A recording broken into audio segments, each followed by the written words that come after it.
Invoices. Without them, you're not getting paid. Whether you're a contractor, sole trader, or business owner, sending invoices and chasing debtors is a crucial part of running any business. But many small business owners struggle with invoicing.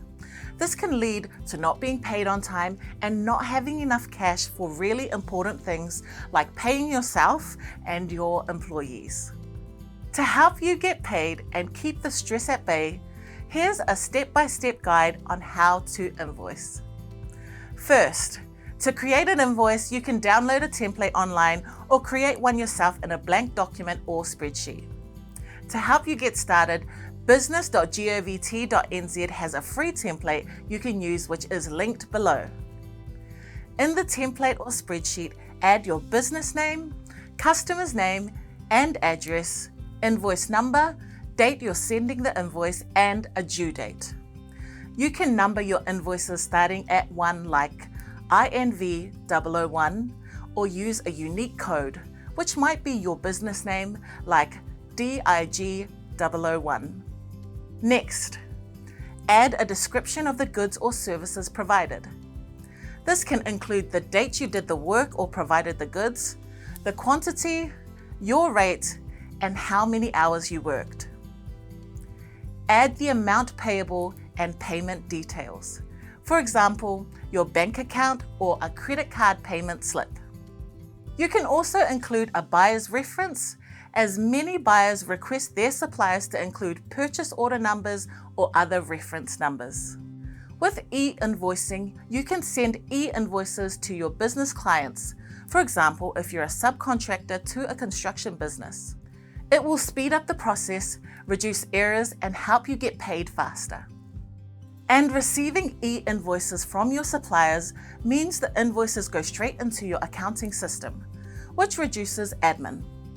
Businesses need to register for e-invoicing by following the instructions of their accounting software. Have your New Zealand business number, NZBN, handy. This number is the unique global identifier that ensures your supplier's e-invoices reach you. If you don't have one already, it's easy and free to get one. For more information about e-invoicing, visit eInvoicing.govt.nz. Here are some quick tips to help you when invoicing. Be upfront with how much you're going to charge from the beginning, so there are no surprises or negotiation needed. Confirm your customer's contact details early on so you're ready to fill out your invoice. Invoice as soon as the job is complete. For bigger jobs, consider a phased approach. For example, if a project will take 6 months to complete, you might split the total invoice into 3 payments to be paid at the beginning, middle, and end of the work. Don't be afraid to talk to your customer about what payment plan suits them best before the job has begun. If an invoice isn't paid on time, keep a record of how long the invoice has been overdue. Send a short and polite email reminding the customer. If you don't receive a response to your email, don't be afraid to give them a follow-up phone call, especially if you've had no response after a week or so. If your invoice remains unpaid and you haven't heard from the customer, it may be time to make a valid payment claim. If you are not paid by the client, you can enforce the claimed amount as a debt owed to you. This is more than an invoice.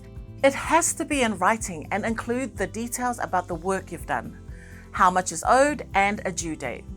Your client then has 20 working days to pay you or dispute your claim.